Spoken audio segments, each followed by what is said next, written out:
राजस्थान में एक कलेक्टर की बेटी को नोचा गया, खरोचा गया, नाबालिग बेटी के साथ गैंगरेप किया गया और वो बेटी भजनलाल शर्मा को लेटर लिख लिख करके न्याय की मांग कर रही है। फर्क केवल इस बात में इतना सा है कि वो कलेक्टर की बेटी असली बेटी नहीं थी, वो गोद ली हुई दत्तक पुत्री थी। मैं जो आपको बात बता रहा हूं, मतलब मैं खुद अपने आप को नॉर्मल नहीं कर पा रहा हूं। जब मैं ये चीजें पढ़ रहा था, ये सब चीजें मेरे सामने आई रिकॉर्ड पर।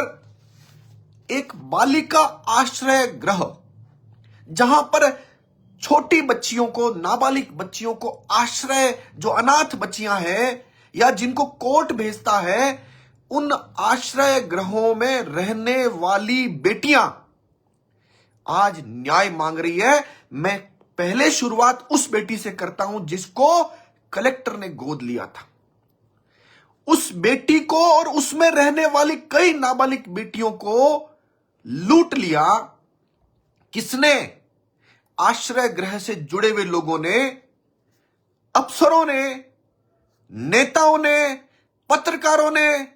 और ये सब चीजें मैं मुंह से नहीं बोल रहा हूं, सब कुछ ऑन रिकॉर्ड है। और इन ताकतवर लोगों के खिलाफ 5 मामले तो मेरी टेबल पर पड़े, अनगिनत मामले पेंडिंग है। इनका बाल भी बांका कोई नहीं कर पाया।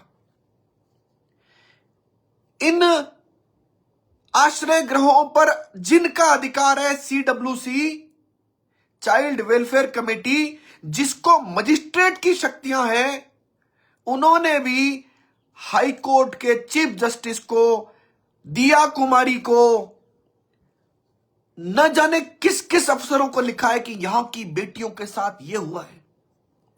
मैं नाम बदल रहा हूं उस बेटी का जिसको कलेक्टर ने गोद लिया था, कागजों में लिया था, मन से नहीं लिया था उसको। उस बेटी का नाम है कोमल मेघवाल। नाम बदल दिया है मैंने। कोमल मेघवाल ने अपने पर बीती हुई बात अनेकों लोगों को बताई, किसी ने उसकी सुनी नहीं। गलती से एक दिन सेशन जज उस जिले का उस बालिका गृह में चला गया, आश्रय गृह में चला गया, शेल्टर होम में चला गया। उसको जब सेशन जज को बताई बात कि साहब हमारे साथ यहां ऐसा होता है, सेशन जज ने उससे लेटर लिखाया और वह लेटर SP को भेजा। तब जाकर के पोक्सो का एक मामला दर्ज हुआ। आप कल्पना करिए, वो नाबालिग बेटियां कलेक्टर की दत्तक पुत्री हो सकती है। वो चाहे उसको बेटी नहीं माने, केवल अपनी बेटी को बेटी माने। क्या आपकी हमारी बेटी नहीं लगती? वो इस देश की बेटी नहीं है। वो चूंकि उम्र में कम है, 18 वर्ष से कम है, कोई 10 साल की होगी, कोई 12 साल की होगी, कोई और बड़ी होगी, लेकिन उन बेटियों का संरक्षक कौन था? वो आश्रय गृह चलाने वाला व्यक्ति, वहां का कलेक्टर, वहां का SP, CWC और वहां के न्यायपालिका के लोग उनके गार्जियन थे। लूट लिया। मैं आपको उस बेटी के साथ क्या हुआ मैं थोड़ी सी बताता हूं। मेरे हाथ में सबसे पहला पेज जो है वो तो FIR का है। दिखा मैं कुछ सकता नहीं, लेकिन आपको आने वाले समय में पता लगेगा कि क्या खेल ये नेता किस प्रकार से बेटियों की, किस प्रकार से इज्जत लुटवाते हैं, किस प्रकार से इनको नोचते हैं, खरोचते हैं, खा जाते हैं, बर्बाद कर देते हैं। मैं उस बेटी कोमल मेघवाल की लिखे हुए बयान का कुछ हिस्सा पढ़ रहा हूं। वो कहती है कि जब मैं बाल आश्रय गृह में आई तो उस समय के कलेक्टर साहब एक सरकार की योजना के तहत मुझे बुलाकर गोद ले लेते हैं और मुझे बालिका आश्रय गृह में भेज देते हैं। बालिका आश्रय गृह में कुछ लोग रात को शराब पार्टियां करते हैं। कुछ लोग कौन है? वो उसमें कई सारे अफसर। अब मुझे बताइए, बालिका आश्रय गृह में आप, हम वकील होते हुए नहीं घुस सकते, सामान्य नागरिक नहीं घुस सकता। ये शराब पार्टी करने वाले लोग कौन थे? बालिका आश्रय गृह में डबल बेड लगाकर शराब की बोतलें लाने वाले कौन थे? और अपने बालिका आश्रय गृह चलाने वाले लोग ऐसे अफसरों के साथ और कई दोस्तों के साथ आते थे। उन दोस्तों में बड़े अधिकारी भी आते थे। दोबारा सुनिए, बहुत बहुत आपको झकझोर देगा। सुन लीजिए दोबारा। बड़े अधिकारी भी आते थे और उनके पास हमको ले जाया जाता था। हमको छोटे कपड़े पहनाकर ले जाया जाता, छोटे कपड़ों में शॉर्ट टॉपर निक्कर पहनाई जाती थी। और ये जो लोग, ये अफसर, ये नेता, ये मीडिया के लोग जो आते थे, उनको हमको शराब पिलाने के लिए मजबूर किया जाता, मारा जाता हमको। उसके बाद शराब के नशे में वो लोग हमारे निजी अंगों को छूते थे, मेरे गाल को पकड़कर, मेरी छाती को पकड़कर और मेरे साथ ये लोग गैंगरेप करते थे। मैं वो लाइन नहीं पढ़ रहा हूं। और वो लड़की ये कहती है कि मेरे से पहले वो लड़की जो यहां रही वो गर्भवती हो गई।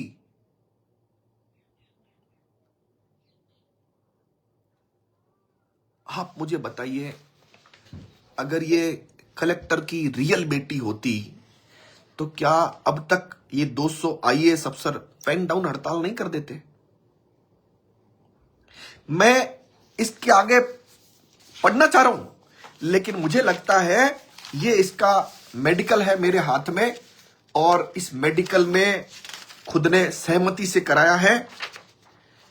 कोर्ट के सामने बयान हुए उस बच्ची के, ये कोर्ट के सामने बयान, और कोर्ट के सामने बयान होने के बाद उस बेटी ने सबको लिखा और कहा कि मैं दलित अनाथ बालिका हूं, मेरे मामले में न्याय दिलाओ। मैंने हिम्मत की सेशन जज को बताने की, सेशन जज के प्रयासों से मुकदमा दर्ज हुआ। भजन लाल जी को भी उस बेटी ने पत्र लिखा। ताकतवर व्यक्ति का राजस्थान में कुछ बिगड़ ही नहीं सकता। दत्तक पुत्री श्रीमान जिला कलेक्टर महोदय यह भी लिखती है बेचारी, उसको लगता है ये मेरा गार्जियन है।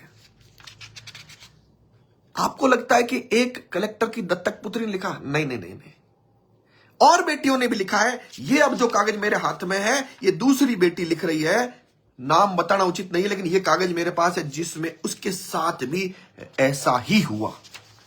ये तीसरी बेटी का कागज मेरे हाथ में है, उसके साथ भी ऐसा ही हुआ।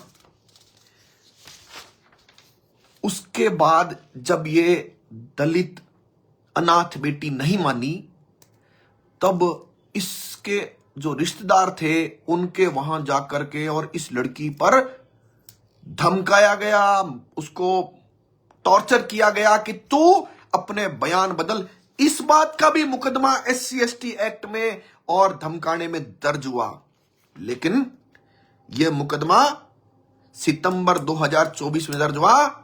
इस सरकार की किसी भी व्यक्ति, वो कलेक्टर भी जो आज उन CMO में पोस्टेड है, उसकी कोई अंदर से जमीर ने आवाज नहीं दी कि इस बेटी को न्याय दिलाऊं जो मेरी दत्तक पुत्री है।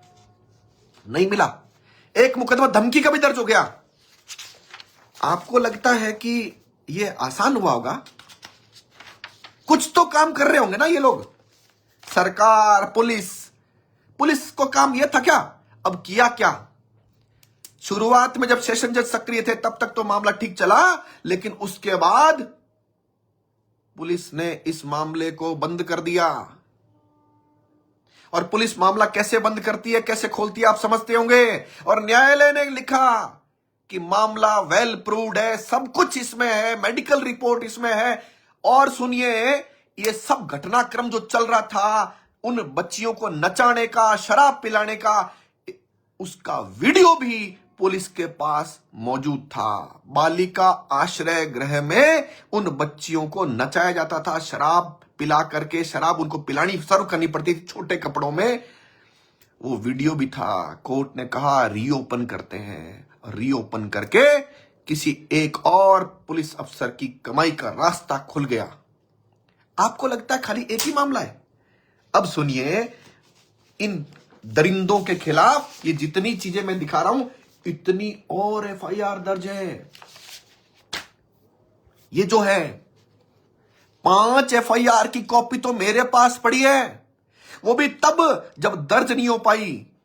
आपको लगता है इतना ही है? सीडब्ल्यूसी प्रथम श्रेणी मजिस्ट्रेट की कानूनी न्यायिक शक्तियों वाले लोगों ने भी पत्र लिख करके कहा, कागज दिखाऊंगा तो पहचान उजागर हो जाएगी, लेकिन उन्होंने दिया कुमारी को लिखा, कलेक्टरों को लिखा, चीफ जस्टिस को लिखा, और ये न्याय के पहरेदार बहरे हो गए, अंधे हो गए, और ये कहा कि हमको कुछ नहीं सुनाई देता, हमको कुछ दिखाई नहीं देता।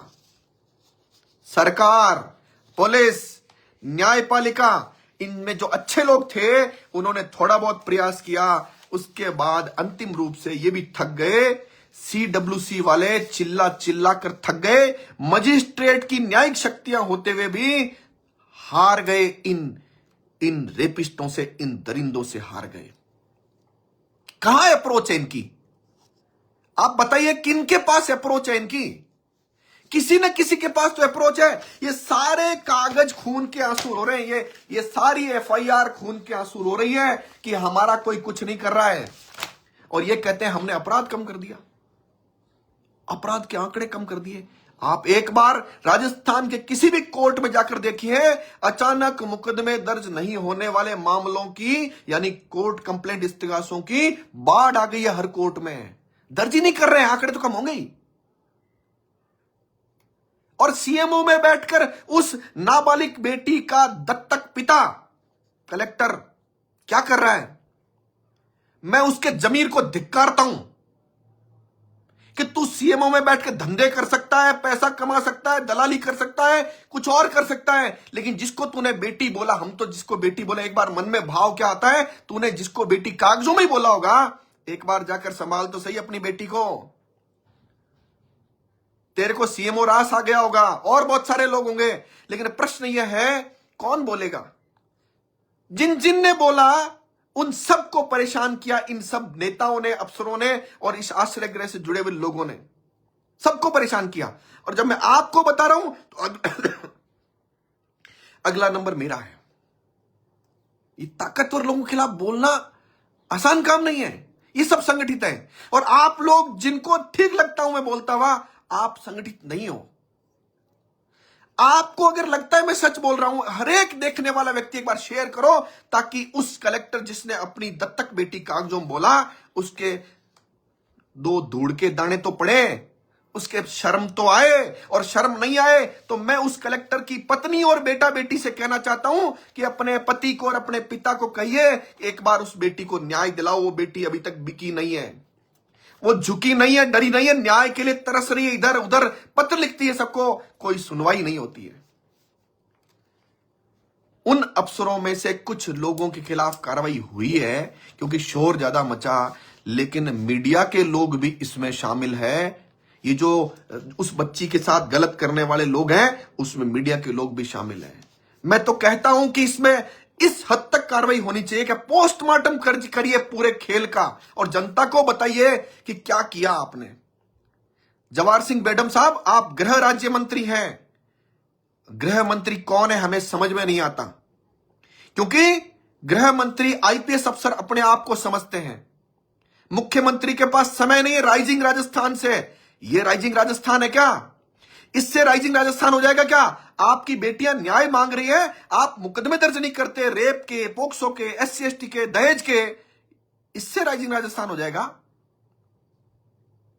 एक बेटी को रात के 11 बजे एक एसएचओ कविता शर्मा उठा के ले जाती है घर से, मां बाप के सामने। मां बाप चिल्लाते रहते हैं, बताइए कौन से प्रावधान ले जाती है? क्या रात को किसी महिला को गिरफ्तार किया जा सकता है? इसका जवाब है नहीं। वो कह सकती है पूछताछ करनी है, कानून में लिखा हुआ है किसी महिला, किसी भी बच्ची, उससे पूछताछ उसके निवास स्थान के अलावा कहीं नहीं की जा सकती। अगर की तो पुलिस वाला 2 साल के उम्र के 2 साल के जो कैद है उसमें जाएगा। लेकिन जाएगा कहां? अंधेर नगरी में। इस अंधेर नगरी में कैसे जाएगा? उस बेटी को घर से उठा लाई, वो अविवाहित बेटी थी, घर से उठा लाई, घर वाले सदमे में आ गए, और उस बच्ची, उस बालिका मंजू शर्मा की दादी सदमे से मर गई। आपको लगता है कि वो कविता शर्मा गई होगी अकेली? किसी आईपीएस ने तो निर्देश दिया होगा उसको, किसी कमिश्नर ने, किसी डीजी, किसी एडीजी ने बोला होगा कि जाइए उसको उठा लाइए। क्यों उठा लाएंगे? उसके खिलाफ कोई मुकदमा है क्या? उस मंजू शर्मा के खिलाफ कोई मुकदमा नहीं था। उसने केवल इतना सा कहा था सोशल मीडिया पर कि एसआई भर्ती रद्द करो, पर एसआई भर्ती रद्द करो कहने पर उसको एक पुलिस वाली अनेक पुरुष पुलिस अधिकारियों के साथ गई, घर में मां बाप के सामने से उठाकर लाई और उठाकर लाकर पुलिस की गाड़ी में डाल लिया। दोस्तों, जब पुलिस वाले एनकाउंटर करते हैं कानूनी तरीके से, सही एनकाउंटर, तब तो होता है एनकाउंटर, और वो कानून के मुताबिक नहीं है तो वो होती है हत्या। अगर इस बच्ची को कानून के मुताबिक लाया गया था तो वो लोक कर्तव्य कहलाएगा, और कानून के मुताबिक नहीं लाया तो अपहरण कहलाएगा, अपराध कहलाएगा, संज्ञेय अपराध कहलाएगा। मैं बात को थोड़ी सी और आगे बढ़ाना चाहता हूं, सुन लीजिए ध्यान से। कविता शर्मा जो एसएचओ महेश नगर है, उसके खिलाफ जोटवाड़ा पुलिस थाने में एफआईआर दर्ज है कि इसने फर्जी कागज आवंटन पत्र बनाकर प्लॉटों पर कब्जा कर लिया, और उसमें सीआईडी जांच में उसको मुलजिम माना। जब कागज बनाए थे वो भूल गई कि उस पर डेट क्या लगानी है, फर्जी बैक डेट में 4 साल की उम्र में पति का नाम भी लिख दिया, अपनी बहन के नाम से भी आवंटन पत्र बना दिया। बहन कौन सी? जो उस कविता शर्मा की मां के पेट में थी। मतलब कविता शर्मा कागज जब बना रही थी तब उसके मन में कल्पनाएं चल रही थी कि अब मेरी मां के पेट से एक लड़की जन्म लेगी जिसका नाम मृदुला होगा, और मृदुला के नाम से जन्म से पहले ही उसके नाम से आवंटन पत्र तैयार कर दिया जाएगा और मृदुला के हस्ताक्षर भी करा दिए जाएंगे। दोस्तों, सच कह रहा हूं, हम बहुत बुरे दौर से गुजर रहे हैं। सच कह रहा हूं आपको। सच बोलने पर मैंने 121 दिन की पुलिस कस्टडी झेली है। 9 महीने कुल मैं जेल में रहा हूं। तंत्र के सभी बेईमान लोगों ने एक स्वर में कहा कि अगर ये बाहर रहा, ये बोला, इसने जनता को सच बताया, इससे ज्यादा हमारे लिए कोई बुरी बात हो नहीं सकती। आप बताइए, बताऊं या नहीं बताऊं? और आप चाहते हैं बताऊं तो मैं आपकी ताकत के बिना नहीं बता सकता। ये लोग फिर उसी दौर में ले जाने के लिए तैयार बैठे हैं। मैंने बताया कलेक्टर की दत्तक पुत्री, मैंने बताया कई और आश्रय गृह की बेटियां जिनको नोचा गया, खरोचा गया। मैंने बताया मंजू शर्मा जिसने कहा एसआई भर्ती रद्द करो, उसकी अभिव्यक्ति की स्वतंत्रता थी, और उसको रात को 11 बजे कविता शर्मा पुलिस की गाड़ी ले जाकर मां बाप सबके बीच में से उठा के ले जाती है एक अविवाहित बेटी को, और उसका सदमे में उसकी दादी मर जाती है। आपको लगता है राजस्थान में आपको बोलने देंगे? अरे पुलिस अफसरों की राय और मार्गदर्शन से सरकार जो चलती है वो सरकार चलती है क्या? एक बार अशोक गहलोत से जाकर पूछो ईमानदारी से, आपका कोई जानकार हो अशोक गहलोत का, तो वो भी पूछो जाकर के कि तुझे किसने बर्बाद किया, तो वो कहेगा कि मुझे पुलिस वालों ने बर्बाद किया। जो पुलिस की राय लेकर सरकार चलाते हैं वो तो यही हालात करेंगे। आप सुनते क्यों नहीं हो? कोई ये कह रहा है कि एसआई भर्ती रद्द करो, उसकी मांग गलत है, तो बताओ ना ये तुम्हारी मांग गलत है या हम नहीं कर सकते, ये बताओ। ये गोल गोल गोल गोल कब तक घुमाओगे आप लोग? मैं आपसे निवेदन करता हूं, आपको लगता है कि इन बेटियों के साथ गलत हो रहा है, आज उनके साथ हो रहा, आप तमाशा देखिए, कल आपकी बेटी के साथ, मेरी बेटी के साथ, और पता नहीं कितनी बेटियों के साथ ऐसा होगा। आप चुप मत बैठिए।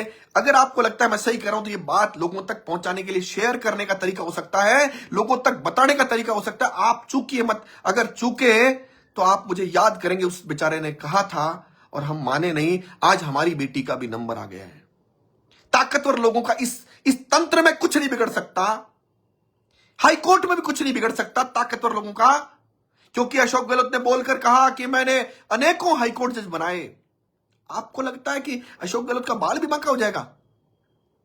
कौन करेगा? और 1 साल बीत गया, ये कह रहे थे हम अशोक गहलोत के खिलाफ ये कर देंगे वो कर देंगे। उसने नंगा नाच किया भ्रष्टाचार का। किसी ने कोई बाल भी बांका किया क्या? कोई कार्रवाई की क्या? उसके भ्रष्टाचार को उजागर किया क्या? उसके खिलाफ मुकदमों में कार्रवाई की क्या? कोर्ट का एफआईआर का ऑर्डर पड़ा है, किया क्या? कुछ भी नहीं किया।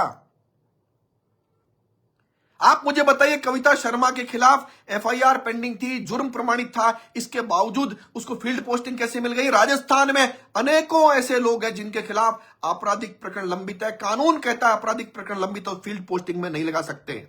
डीसीपी वेस्ट ने कविता शर्मा के बारे में कहा था इसको तुरंत सस्पेंड करके जयपुर आयुक्तालय से बाहर करो। ये जनवरी 2024 यानी भजनलाल शर्मा की सरकार में लिखा। इनको कौन सा अफसर बचा रहा है? इनको कौन सा अफसर? क्या चाहते हैं और कैसे बचाते हैं? आज मान लीजिए उसने कहा निलंबित करो, ये इसके खिलाफ दोष है, तो उसको किसने बचाया, कैसे बचाया? पैसों से बचाया या कोई और प्लीज करने का तरीका था अफसरों को? बुरा लग रहा होगा, बुरा लगना चाहिए। और किसी पुलिस वाले को बुरा लग रहा है तो मैं उस पुलिस वाले की पत्नी और बच्चों को कहता हूं कि जब तुम्हारा पिता और तुम्हारे पति जब घर आए तो एक बार पूछना कि तुम जाकर क्या करते हो वहां पर। और नहीं पूछोगे ना तो हमारी बेटी का नंबर आने वाला है। मैं बहुत दुख के साथ मैं बैठा था, सोच रहा था मैं संयत होकर बोलूंगा, लेकिन शायद मैं अपनी भावनाएं रोक नहीं पाया और शायद आप भी नहीं रोक पाएंगे। आप ये बात पहुंचाइए, बहुत बुरे दौर से हम गुजरने वाले हैं, हमारी बेटियां गुजरने वाली है। जय हिंद।